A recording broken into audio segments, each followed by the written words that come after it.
Welcome to the latest episode of the podcast that wouldn't die. I'm your host, Kevin. With me, as always, is Aaron. Day 2 of the apocalypse. Not day 2. It's more than day 2. This is my day 2 of sitting on my ass looking for projects in the house. This week, we'll be discussing the horror classic. I don't even know if it's a horror classic. What is it? The drama? It's a thriller. It's a thriller. Thriller classic, Shadow of a Doubt, directed by Alfred Hitchcock, starring Joseph Cotten and some other old actors. Hume Cronyn popped up. I almost fell out of my chair. Hume Cronyn, who looked old then too. He did. He might be Nosferatu because, dear Jesus, he was making movies for 100 years. Easily. So go to our page on Facebook at The Podcast That Wouldn't Die. Go to our page on Twitter at TPodcastTWDie. Email us at thepodcastthatwouldn'tdie@gmail. And like, share, subscribe. We're on Apple Podcasts, Google Podcasts, and Spotify. So, Aaron, give us the 30-second synopsis of Shadow of a Doubt. All right. Typical American family. Everything's great and beautiful. 3 kids, husband, wife, living in Main Street, USA, picture postcard town. Yep. Daughter's got teenage ants in her pants, is bored because there's no TV. There's no Netflix.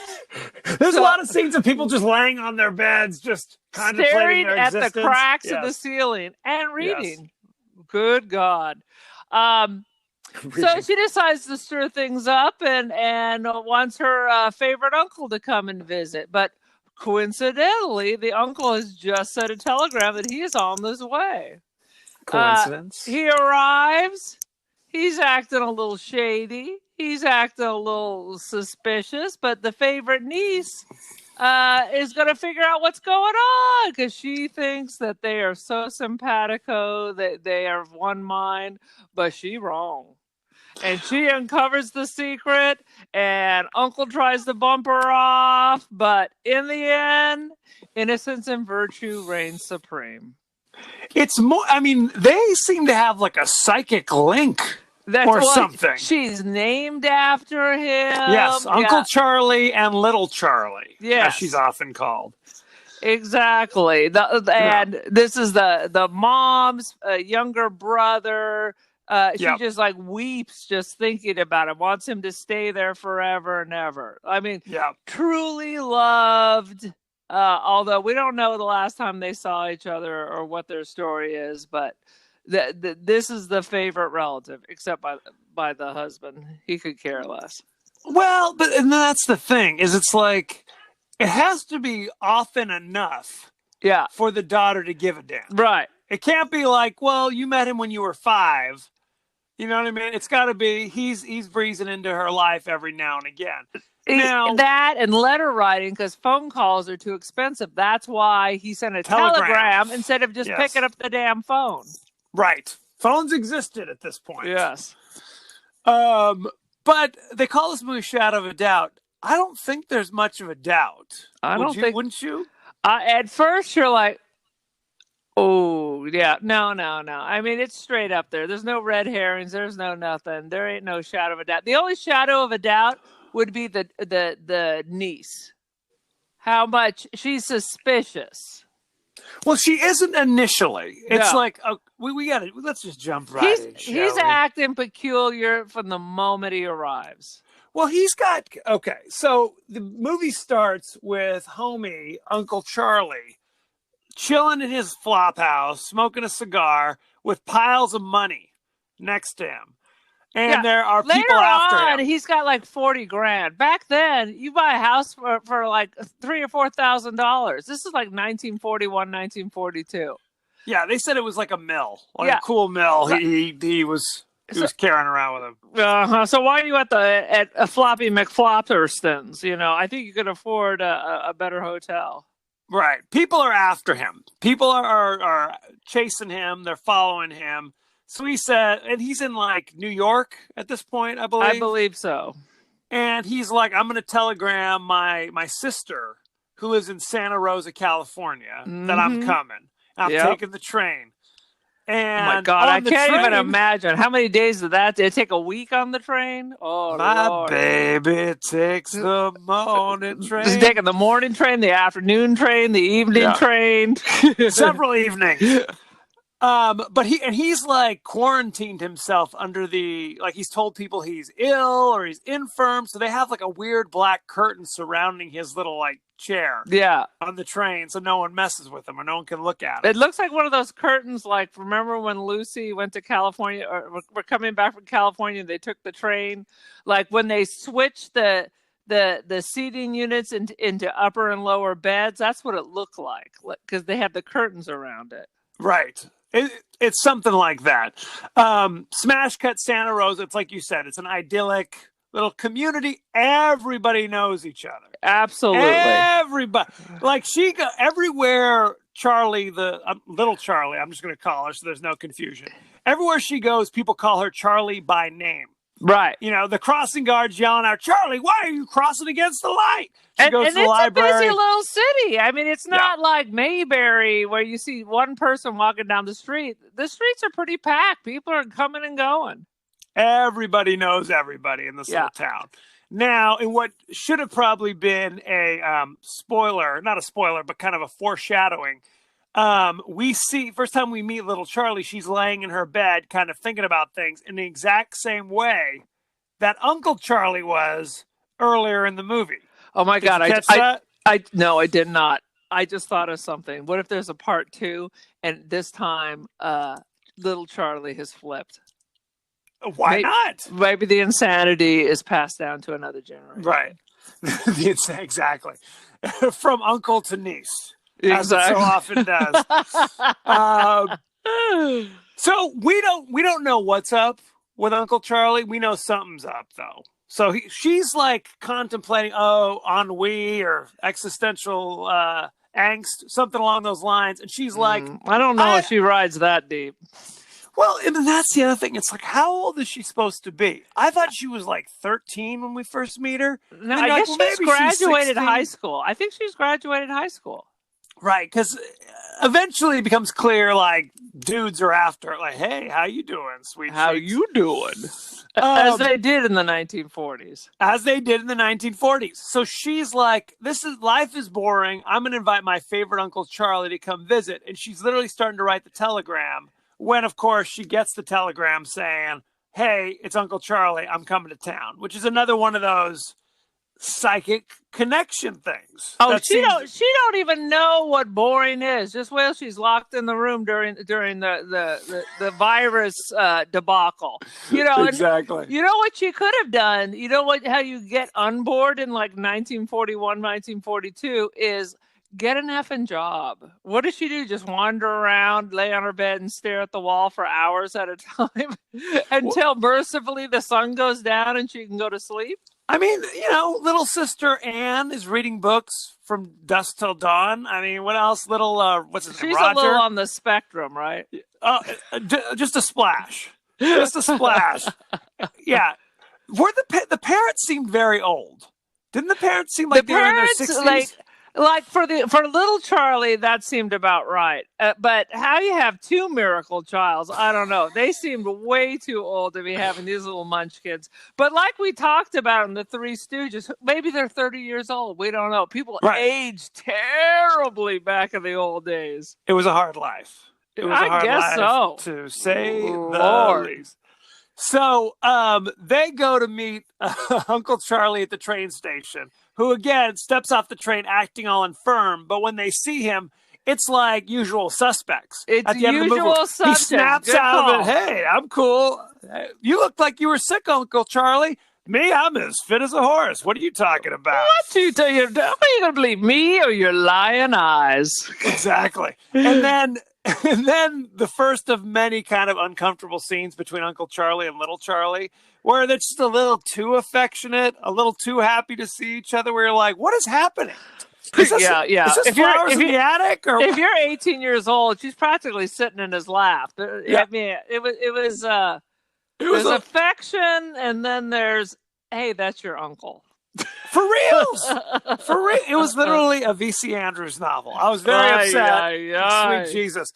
So anyway, they bring him home. Everything seems to be fine. Oh, what do you do, Uncle Charlie? Oh, he's a businessman, like men do. Is a line from the movie. I gotta tell you, I could never tell you what my old boyfriend did. I must have asked him 100 times, and I could still never understood exactly what he did. Did you often describe him as he was a businessman, like men do?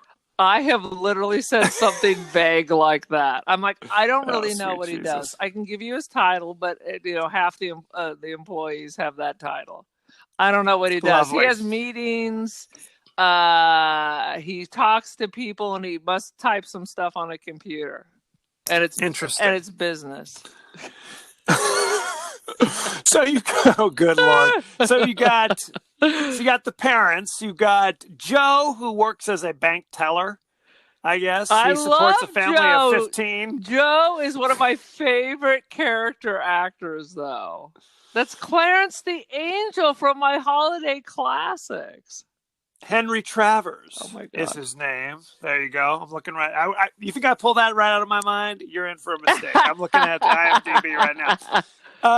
He's a bank teller, and in 1943, again, you could support a family of 15 in a mansion, on one salary. In a mansion. I'm obsessed with this house. I want a house with this exact layout. It's fabulous, isn't it? Right. Each room is gigantic with a big fireplace and overstuffed chairs. Oh, it's beautiful.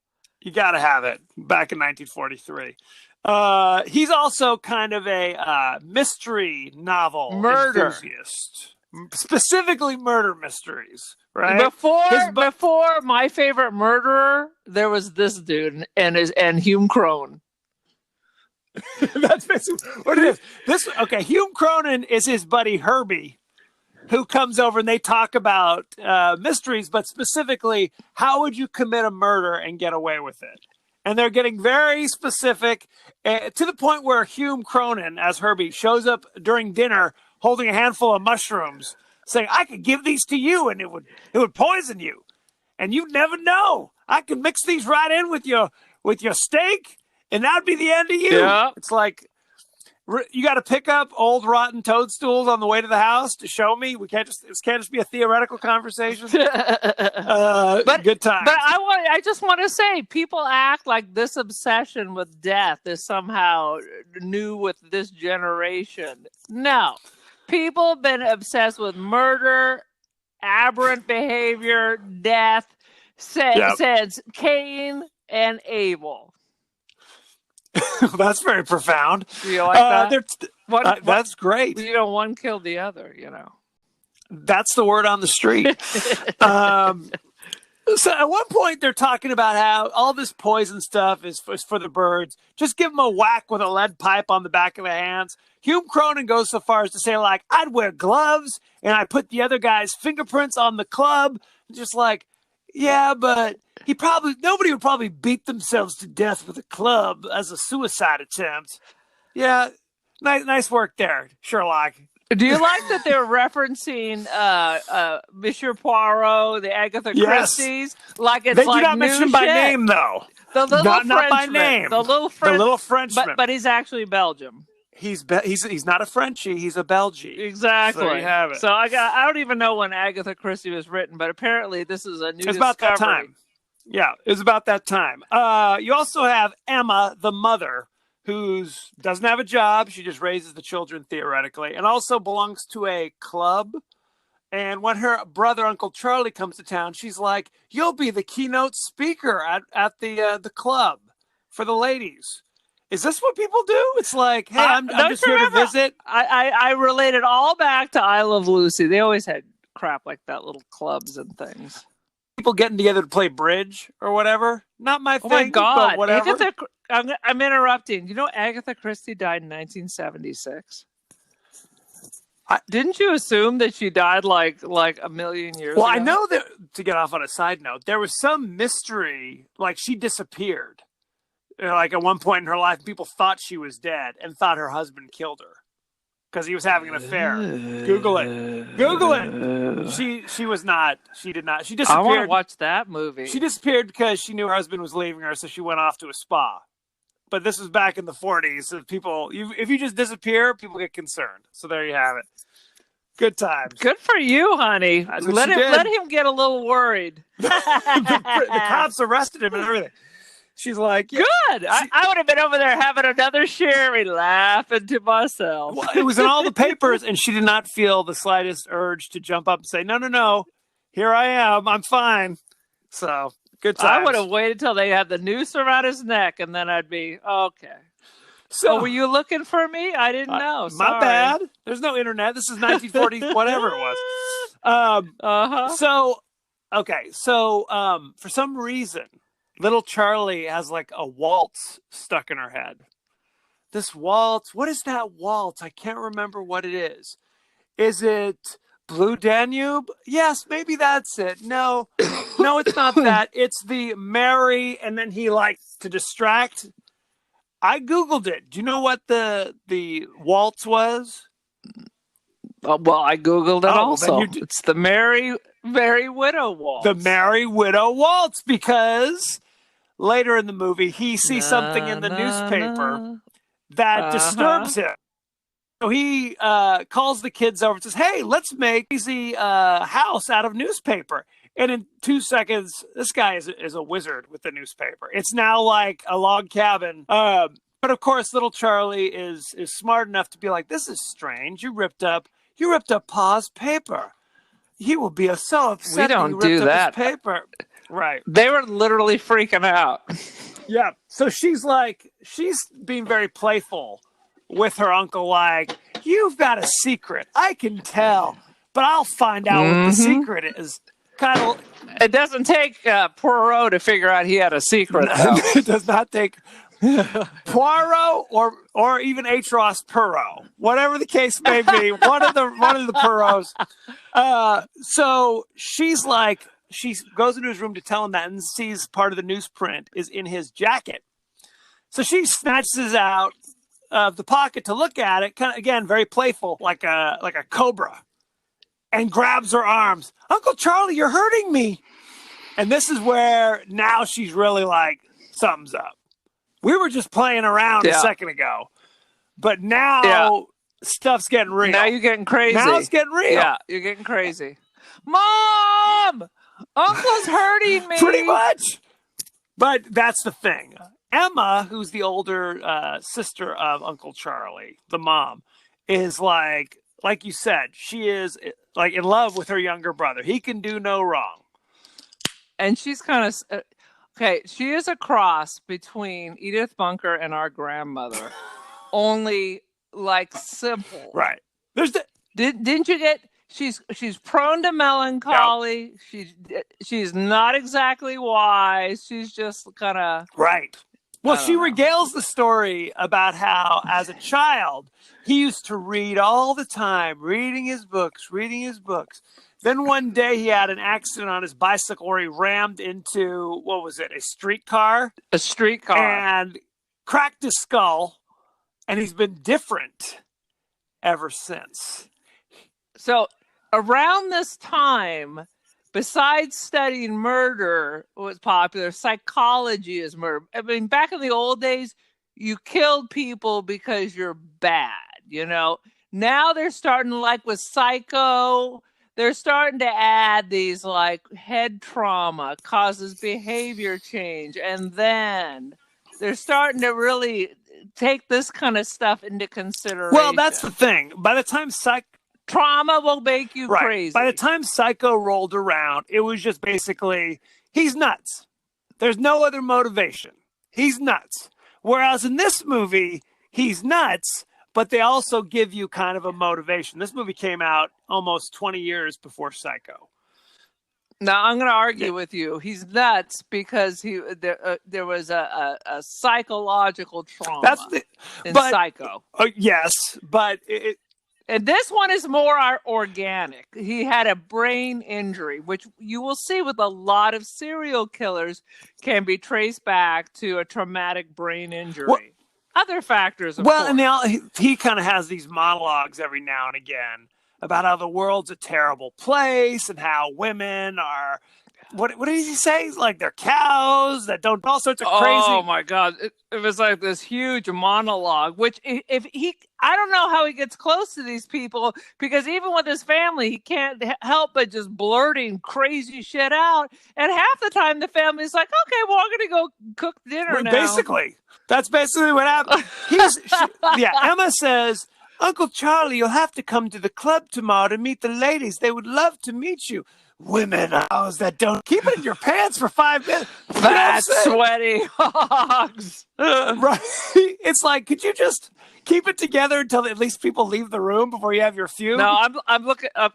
Keep talking because I'm looking up the quote. So about this time, now people are coming to this house to look around. They spoken to Emma saying, "Hey, we're with the government. We wanted to meet with a average, ordinary American family and take pictures and ask questions and all sorts of things like that. Would that be cool?" "Yeah, that's fine," Emma says. Uncle Charlie was like, "You're a fool for letting strangers into your room. How dare you let people into the house? You should just slam the door in their face. I won't be here for this. I will not. I've never had my picture taken, and I will not be subjected to any question." I don't know why I'm doing a British accent now. But it's basically it's a long monologue. It's like that psycho mask slips a bit every now and again. Go ahead. Are you ready for what his announcement at the dinner table with the family and the children? Lay it on me. Women keep busy in towns like this. In the cities, it's different. The cities are full of women, middle-aged widows, husbands dead, husbands who spend their lives making fortunes, working and working. When they die, they leave their money to their wives, their silly wives. And what do the wives do, these useless women? You see them in hotels, the best hotels, every day by the thousands, drinking the money, eating the money, losing the money at bridge, playing all day and all night, smelling of money, proud of their jewelry, but nothing else. Horrible, faded, fat, greedy women. That's a dinner. And then, hang on. And then Charlie goes, "They're alive. They're human beings." And then he says, Are they? Are they, Charlie? Are they humans or are they fat, wheezing animals? And what happens to animals when they get too fat and too old? You're like, dude, way to tip your hat, man. Pretty much. So people are coming in to find out what's going on. These two dudes from the government doing a survey, but it's clear that's not who they really are. They wanted to come in and take pictures and we'd also like to speak. They're insisting that Big Charlie be part of it. We need to speak to him. We need to take his picture. And little Charlie, in spite of everything, is still kind of defending her uncle. "Well, if you're insisting, maybe you should find a new family to interview then." They're like, okay. Well, maybe it'd be all right if we just took some pictures of his room. And they snap a picture of Uncle Charlie walking in the door, and he promptly goes up and says, "I don't like my picture taken. I'll have that filmed now." And they give it to him. Or so you think. The old switcheroo. So there you have it. And also now Charlie's staring at him like this is very extreme behavior. Yes, very much so. And then the head interview guy, his name is Jack. He's like, "Perhaps little Charlie can show me around town. I'm new in town, just checking things out." "Oh, well, little Anne would love to take you. How about little Charlie?" No, but Anne's better. She knows everyone. She knows everything is like, "Nah, I'm trying to get with your 17-year-old daughter. You're cock-blocking me." He's like, now granted, she's also underage, but it isn't quite so disturbing if I was walking around with a 17-year-old versus the 9-year-old. So there you have it. Yeah. Things were more flexible back in the old days. Like I said, everybody's older, so maybe this cop's only 18. So there's like a montage of this date that Jack and little Charlie are going on, having a grand old time. And then it's smash cut to they're sitting on a park bench, and little Charlie goes, "You told me a lie. You're actually a detective, aren't you?" It's like, She's a I wizard was just- all of a sudden. It's like, did we miss a scene or something? How about what are the clues that led you to this? I mean, did you see give me a scene where like his badge falls out of his pocket or something? I don't know. Give me something. And he comes forward and he says, straight up, we are investigating your uncle, but we're also investigating another guy in Maine who's been doing some bad things, some terrible things. Now, why would they have told Makes her no that? I mean, it's pillow talk, basically. He's like, hey, Yeah, I guess hey, so. sweetie. He saw her ankle, so it's like they had sex. There's a lot of this in the scene. Even Jack's partner, Saunders, is just like, you seem like a good kid. I figure I could tell you everything. It's like, really? That's right. Here's our plan. Really? You don't know. Most people defend their family no You would matter think. what, you know? So Right. because of this puts a bee in little Charlie's bonnet, and she runs over to the library because little Anne, 8-year-old Anne, tells her that, that newspaper that Uncle Charlie tore up, the library has copies of all the newspapers. So you can go and take a look at that. So she rushes over here. They let her in. Of course, the librarian knows her. It's so late, Charlie. What are you doing here? We've been open all day. Okay, you can have 3 minutes. Oh, my God. That chick looked like It the was Wicked the Witch of the Wicked West, Witch. man. No, it wasn't. No, it wasn't. Was it might it? have been. I don't know. Shut I'm not up. going to do any research. No, I don't think it wasn't, but it looked. She had that quality when she's Mrs. When she's on the bicycle before she's the witch. Viola That's what Swamp? it looked like. Anyway, no, Is that's that her from name? Miss Nelson is Missing. It's a children's book. There you have it. Yeah, I know. So I she's know. flipping through the microfiche. No, she isn't. She's looking at a newspaper, and Microfiche. she finds the page that had been torn up, and finds an article about the Merry Widow correct. Killer and the manhunt. nationwide manhunt. Somebody has murdered multiple rich widows and stolen their money. So when she sees this, then she remembers, oh yeah, the Merry Widow's waltz. I was humming earlier that he was flipping out about. He grabbed my arm. He has a. Not only Wait on that, she sees one of the names Oh, and that's realizes right. that the ring Uncle Charlie had given her was what do they call that? Monogrammed. Well, it had the initials carved And, into it. Yeah, Right. He didn't even realize it. He's giving her stolen dead people jewelry. that's good. So yeah, he had Serial killers get a kick out of that. He had gifts for here's a gift for you. Here's a gift for you. He gives her an emerald ring, which is a little much for your niece, as far as I'm concerned. He didn't realize there was an inscription on the inside that says something like from W to LR or something along those lines. And he gets flustered when she notices it because he didn't notice. He's like, oh, well, they must have made a mistake. Hey, I'll get the buff rough. And she's like, oh, no. I like it better this way. I don't know why. I think she was just trying to be nice. I don't know what the story is.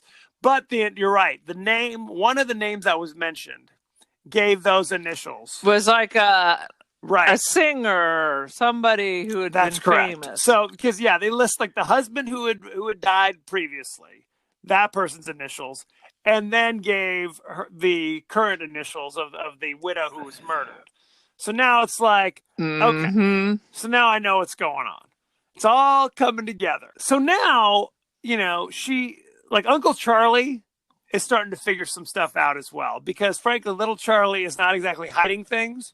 She's kind of acting as a double agent on one hand because she's talking to the detectives.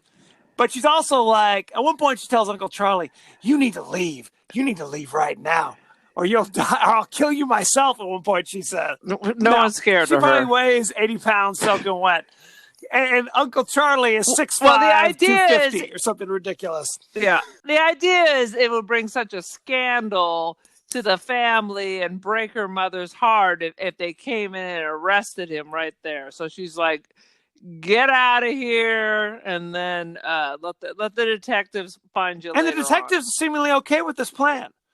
She's like, I'll make him leave town so my mother doesn't get upset. They're like, cool, we can catch him later. That's fine. Yeah, No it's not worries. a big deal. Somehow we tracked him across the country within a matter of moments. But I guess they're that good. They're that So good. then it Oh my becomes a God. series of near misses for little Charlie. She almost falls down the stairs because somebody has like filed away one of the steps or something along those lines. And mysteriously, Uncle Charlie just happens to be at the bottom of the stairs, taking a quick peek as she's laying there. She goes into the garage, which of course has the car running. It's filling up with carbon monoxide and a sticky door. What's interesting is I didn't even realize this. Cars back in the day, you could turn on the car and take the keys out. Yeah, that seems like a safety thing. So she's like running over to try to turn the car off, and there's no keys in it. So she's just passing out, banging on the door. Uncle Charlie's like turning up the music. Oh, why don't we listen to this a little louder? Luckily, friend Herbie shows up and frees her. And Uncle Charlie's there to be the hero at that moment, of course. Joseph Cotton, man, he was such a snake. And then there's the black tie affair at the ladies' club. And, oh, sweet Lord. Earlier in the movie, we've got Jack basically proposing to 16-year-old little Charlie.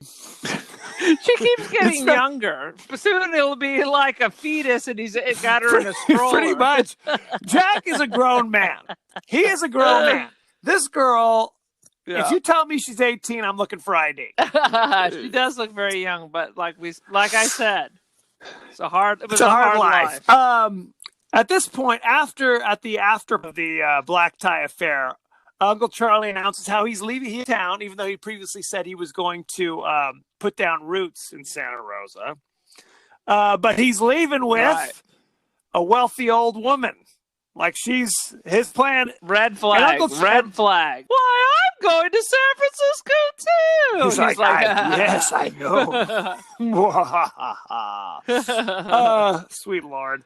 So earlier in the movie, I almost forgot this scene. Uncle Charlie drags little Charlie to like some kind of bar, and they sit into one of the booths, and he tells her, "Oh, it's not what you think. Everything's cool." And there's a strange waitress. Did you notice this? I wrote this down. Oh yeah, she was like dead inside. And by the way, McDonald Carey would have been about 28. So yeah.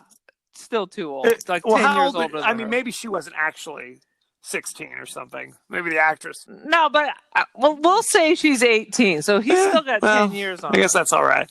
And the crazy waitress with the dead eyes is like, "Hey, little Charlie, how are you? Let me tell you about my life story." And every time she came to this table, it was literally like, it's a 5-minute monologue where they're like, "Would you get the hell out? Leave us alone." It's like a dead-eye. It was such a bizarre scene. It was just like, "What do you want from us? We'll leave you a tip. Just bring us our cup of coffee, damn it." She literally is like, "I never expected to see you here in a place like I used to work at the post office. Now But they keep firing me because I'm so dead inside. I scare the customers." Very sad. Sweet Jesus. So the next day, they are taking Uncle Charlie to the train, and all the kids get on. Oh, look at this. The younger kids jump off the train before it leaves. Uncle Charlie grabs little Charlie, marches her to the door, and is like about to toss her little butt off the train. And he says, like, "Let's wait till it gets a little faster. A little faster." And somehow she does some jujitsu or something, because there's no other way she gets out of this. She turns him around, and he literally falls out of the train onto the tracks where another train is coming, and that's the end of Uncle Charlie. Do you understand how this happened? First of all, I want to tell you, like on these trains, I recently took a train to San Francisco. You know, anyone can get on the train, and then they go beep beep. Visitors have to leave, like it's still 1940s. Visitors have to leave, and then it goes, and then a little while later, someone comes by to look at your tickets. Either show a ticket or you pay at that point, or hide in the bathroom or something. No, I mean that's traditional. Now you're right. There should have been some notification, because she's like going, "What's going on? Oh, the train's starting to go." I mean, at that point, is she supposed to jump off anyway? I don't know. Exactly. Get into a, what do they call it? Like when you drop and roll or something? For God's sakes. But how did you, so he's literally holding her outside the door, dangling her practically to her doom, and she somehow gets around him because he hesitates. How are they going to explain that? How are they even going to explain that she just fell out of it? Well, I mean, they basically explained Uncle Charlie fell off the train for some bizarre reason. And again, oh Lord, see Uncle Charlie. Yeah, they didn't tell you why what the story was. Basically, this is what it comes down to. We find out that Saunders did take his picture and did send the picture back east. Uncle Charlie doesn't know that. He thinks he's in the clear because the other suspect ran into a plane propeller trying to escape the cops. So he was murdered. Right. But his initials seemed right. So Uncle Charlie thinks he's in the clear. And the cops, but now the cops are still kind of eyeing around, essentially. But when he falls off the train and gets squished, they're cool with, we don't have to say anything. I mean, this is police work in the 40s. Hey, if all the suspects die, case closed. We're good. We're good. Oh, if one accidentally, quote unquote, runs into an airplane propeller and another one gets thrown off a moving train, hey, job well done. Yeah, it makes it's like LA Confidential, basically. It's like anything anything goes. God. So Anything and that's the goes. thing. It's like Charlie's sister never finds out that he was a serial killer. The cops, I guess they just say case closed. We're good to go. Moving on. Yeah, ridiculous. Well, Ridiculous. That's how they roll. Any other bizarro observations on Shadow of a Doubt? I freaking love Shadow of a Doubt. You're a sour pickle. I love Shadow of a Doubt. I love the interaction. I love the interaction at the beginning when you're introduced to the family. Mom comes in and both kids are trying to have simultaneous conversations with her. Yeah. I'm nothing frickin' changes. You're on the phone and the children are yelling and screaming. Nothing Pretty much. changes. I just love this movie.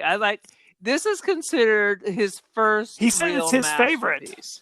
So Alfred Hitchcock. Hitchcock said this was his Yes. favorite movie ever that he did. It was, and he loved Santa Rosa. He fell in love with Santa Rosa, decided this is, main town, USA. This is about, Thornton Wilder did one of the first scripts. So this is kind of like Our Town if you threw in a serial killer. That's the old Hitchcock twist. I guess the problem was, Alfred Hitchcock's mom was dying, and because of the war, he could not go back to see her. So while they were filming this, he really fell in love with the town because people were just so nice. Didn't they do the birds in Santa Rosa? It's near Santa Rosa. It's in the town of Bodega and Bodega Bay. Those are actually two separate places. There you have it. In fact, when I was up in San Francisco, I went to Bodega. I took pictures of myself in front of the old schoolhouse. It's nowhere near the coast. It's all weird shots. So this is one of your favorite movies. Yeah. I'd never seen this before. I thought it was entertaining. It's definitely a movie from 1943. So take that with a grain of salt. I was never... truly, Lord. I wonder if it would have been better if there had been more of a doubt. You know what I mean? If it was more of a mystery. Because there have been movies like that where it's like, is he the killer? No, he seems like a nice guy. But there's something about the initial scene that kind of lets you know he's shady. We don't know what he's up to, but we know he's up to something. So I don't know. Right. But like I said, I think the Shadow of the Doubt actually has to do with the doubting and the discovery by little Charlie. No, I agree with that. Because we know he done something bad From Jump Street. Bang from the beginning. Absolutely. Did you notice Alfred Hitchcock had his cameo in this movie? I literally had to look that up. I did not notice that was him on the train. It was we only totally see him from behind. So it's a forgivable sin. He's the one who on the train, when people are talking about the crazy old sick man with the drapes pulled down, there's some people playing gin rummy, I guess is what it is. And you see, is that what it is? No, they're playing bridge. They're playing some old person game. And they're playing bridge because Alfred Hitchcock had the perfect hand. And that's from Wikipedia, so there you go. You think I part play of the bridge group with the late women's club of Bakersfield. It's my understanding. Mom tried to teach me at least twice. All I know is the next time I visit Bakersfield, I expect to be the keynote speaker at the Bakersfield Women's Club. So there you have it. You know, like people of a certain age, like grandma was in some kind of married lady Oh, sweet sorority. Lord. That was a thing. It was their chance to get the frick out of the house and talk to someone who's not like What seven. is Joseph Cotton famous for, other than this movie? Oh. Joseph Cotton's been in like 1,000 movies, but now you put me on the spot, so I'm not going to be How able to about think of this? one Soil goddamn and one. Green. Soil and Green. Oh, you're right. Yeah. I think I mentioned that. But that's later. That's later in his career. Back in the day with his weird hair and everything, Citizen Kane. he was in every movie. Oh my God. What is wrong with me? I've seen Citizen Kane. He was a big like star. He was in a 1,000 ton of times. stuff. He was huge, and he was fantastic in Citizen Kane. I love Citizen Kane, and I like the Simpsons version of Citizen Kane. And then you've got also. Hume Cronin, that anybody under the age of 80 only knows from Cocoon. Oh, excuse me, Cocoon and Brewster's Millions. Right. If you've seen that with Richard Pryor. So those are the two that jump to mind. I'm sure I've seen Brewster's Millions, but I've scrubbed it. This was his feature film debut. There you go. Oh, I didn't know that. No, he's solid as a rock. But I mean, it's really the side characters, like the father, like Hume Cronin, and they're the more interesting characters. And little Charlie, what was she? Mrs. Miniver. She's been in 1,000 films Teresa too. Wright is her name. Yeah, Mrs. Miniver. She was in Mrs. Miniver. She was in. She died. Oh my goodness, she was in Somewhere in Time. I think she was playing the old version of Jane Seymour. She's also in The Best Years of Our Lives. Oh yeah, so there you go. I love Best Years of My Life. That is one of my favorite. Mrs. Miniver and Best Years of Our Lives are like my favorite World War II. Working actress all the way to the end. So there you have it. Good times. Yep. She doesn't die in Best Years of Our Lives, but in spoiler Mrs. alert Miniver, for sure. I ain't watching all these things from 1943. Is you crazy? Oh my God, you don't like old movies? It's all these people trying to integrate back into life after being off at World War II. I was a decorated sergeant and hero, and now I come back from the war, and I'm no one will hire me, and now I'm. Did I'm Homie have like hooks for hands? Yeah. And that dude really lost his hands. I think he won an Oscar for his performance. Too. Yeah. If you give up your hands so too, for the role, I that guess you get the Oscar. They passed you right through. Oh my God! He didn't like saw him off with his agent or something.